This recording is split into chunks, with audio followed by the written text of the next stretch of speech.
शेर और चूहा की कहानी। दोस्तों, एक समय की बात है। जंगल का राजा शेर खा पी कर आराम से एक पैर की छांव में सो रहा था। तभी कहीं से एक नटखट चूहा वहां आ पहुंचा और खेलने लगा। खेलते खेलते वह शेर के ऊपर चढ़ गया। कभी वह शेर की पीठ पर दौड़ता तो कभी सिर पर चढ़ जाता। कभी वह उसके कान पर झूलता तो कभी पूंछ से खेलता। उसे बड़ा मजा आ रहा है और उसकी उछल कूद बढ़ती जा रही थी। नटखट चूहे की धमा चौकड़ी से शेर की नींद टूट गई। आंख खोलकर उसने देखा कि एक छोटा सा चूहा उसके ऊपर खेल रहा है। उसे बहुत गुस्सा आया और उसने चूहे को अपने पंजे में दबोच लिया।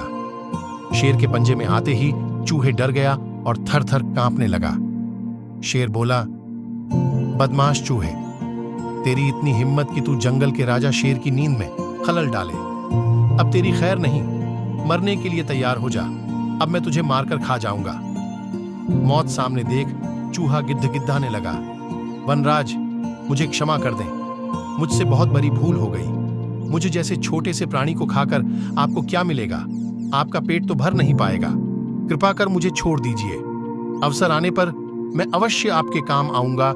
चूहे की बात सुनकर शेर हंसने लगा और बोला, मैं जंगल का राजा हूं। मुझसे बलशाली इस पूरे जंगल में कोई नहीं। तू छोटा सा चूहा मेरे क्या काम आएगा?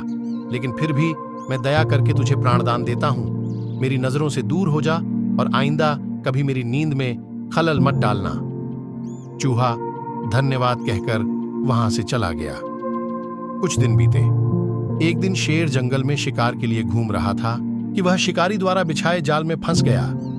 उसने बहुत प्रयत्न किया किंतु जाल से बाहर नहीं आ पाया। वह मदद के लिए दहाड़ने लगा। शेर की दहाड़ वहां से गुजर रहे एक चूहे के कानों में पड़ी। यह वही चूहा था जिसे शेर ने दया कर प्राणदान दिया था। चूहे दहाड़ की दिशा में गया तो शेर को जाल में फंसा हुआ पाया। उसने फौरन अपने नुकीले दांतों से जाल काट दिया। शेर आजाद हो गया। उसने चूहे को धन्यवाद दिया तो चूहा बोला, वनराज, आप शायद मुझे भूल गए हैं। मैं वही चूहा हूं जिसे अपने प्राणदान दिया था। मैंने आपको कहा था कि किसी दिन मैं अवश्य आपके काम आऊंगा। देखिए, आज मैं आपके काम आ ही गया। शेर को वह दिन याद आ गया और उस दिन की अपनी सोच पर बहुत पछतावा हुआ कि जिस चूहे को उसने तुच्छ समझा था, उसी की सहायता से वह शिकारी से बच पाया है। सीख 1. बाहरी स्वरूप देखकर किसी की योग्यता का आकलन नहीं करना चाहिए। 2. उपकार कभी व्यर्थ नहीं जाता।